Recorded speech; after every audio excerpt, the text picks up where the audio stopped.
What is up, bros and broettes? I am Inkslasher, and welcome to Versus, the series where we put two weapons head-to-head, or sometimes other things, to see which one is better and make you a better Call of Duty player. Now, today, we are looking at two DLC weapons. We're going to be looking at the KVK 99m, which we all know is a remake from Black Ops 2's AN-94, versus the Galil. Now, these two weapons are both assault rifles, and I think they're going to be a pretty good comparison, both of which are considered to be some of the better DLC or supply drop weapons that have been put into the game. So by the end of this video, we should really understand which one is actually better. But before we get into looking at the stats, I want to hear what you guys think. Down in the comment section below, write which weapon you personally think is better. Before we talk about any of the stats, write it down in the comments. I'm really curious to see what you guys have to say. But without further ado, let's get into it and look at the stats of these two weapons. So as always, we are going to start off with damage profile. So the damage profile for the KVK is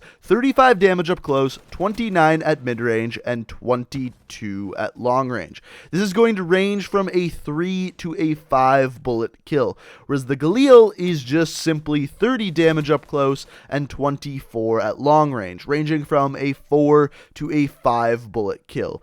Basically, the only difference between these two weapons, damage and range-wise, is that with the KVK, you have a 3-bullet kill range. With the Galil, there is no 3-bullet kill range. That is the only difference between these two weapons, and for that, the KVK has a better damage profile and gets +1 point. Next up, we have rate of fire. So the rate of fire for the KVK is 550 RPM, whereas the Galil is 750 RPM. Obviously, that's almost 200 RPM better for the Galil, and for that it gets +1 point and ties things up. However, there is a little bit of a caveat when it comes to the fire rate of these two weapons. Like I said, the Galil's fire rate is just set right at 750 RPM. However, the KVK is actually going to fire faster for the first two bullets that come out of the weapon. And the fire rate of the first two bullets that come out of the weapon is 810 RPM. I know that doesn't sound like a big deal just simply because it's the first two bullets, but remember, the KVK actually has a pretty long 3-bullet kill range, and that 810 RPM of the first two bullets actually makes a really big difference. So for that, the KVK is going to get +1 point for that. Next up, we have the magazine size. So the magazine size for the KVK is 30 rounds, which is pretty standard for assault rifles in Black Ops 3, whereas the Galil is 35 rounds. So a little bit better, 5 rounds better for the Galil, and it's going to get +1 point for that. This next one we're going to look at normally isn't a really big deal, but in this case it is, and that is the reload time. So the reload time for the KVK is 2.5 seconds with bullets still in the magazine and 3.1 seconds with an empty magazine.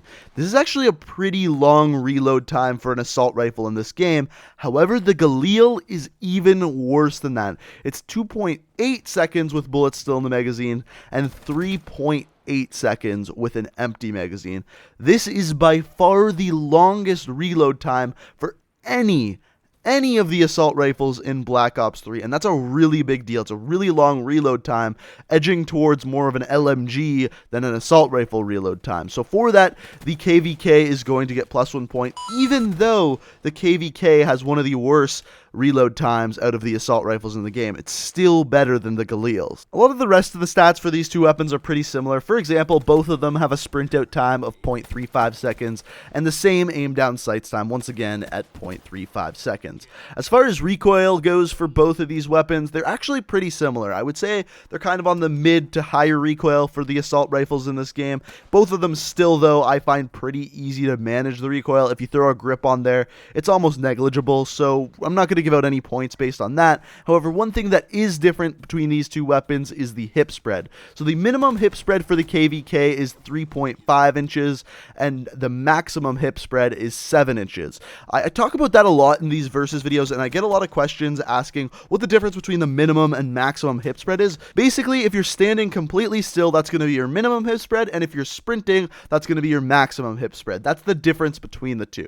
The minimum hip spread for the Galil is 4 inches and 8 inches at a maximum. So in both cases, the minimum and maximum hip spread is better for the KVK, and it's going to get +1 point for that. So as of right now, by the score, it looks like the KVK is the winner. However, there is one stat that I always say is super important that we haven't talked about yet, and that stat is time to kill. So which weapon has a better time to kill? So up close, the KVK is always going to have the better time to kill. In fact, it's going to have the better time to kill up until 21.25 meters. However, after that, the Galil is going to have the better time to kill.